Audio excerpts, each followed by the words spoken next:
Hello everyone and welcome to today's video. You've seen the title, so you know what we're talking about today. Should you or should you not disclose your disability or special healthcare need to an employer?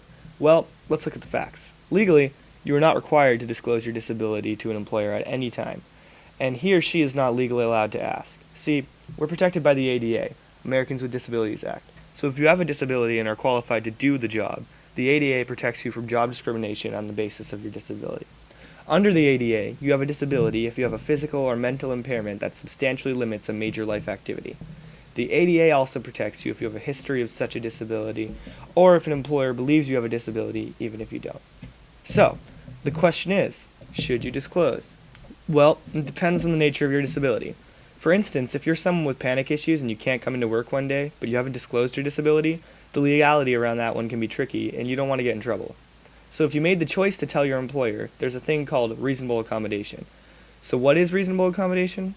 Reasonable accommodation is any change or adjustment to the job or work environment that permits a qualified applicant or employee with a disability to participate in the job application process, to perform the essential functions of a job, or to enjoy benefits and privileges of employment equal to those enjoyed by employees without disabilities. So, in this scenarios, modified work schedules could save you from this predicament.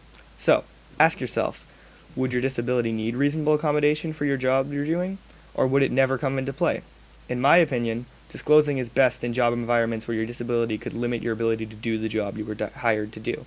That way, if you need flexible scheduled, modified equipment or devices, adjusting or modifying examinations and training materials, or much more, you could have that granted to you.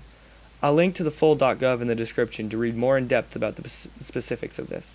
Also, never feel embarrassed for needing accommodations. The ADA is there to help, and it doesn't make you lesser to need accommodations. I hope you found this video helpful. Have a nice day.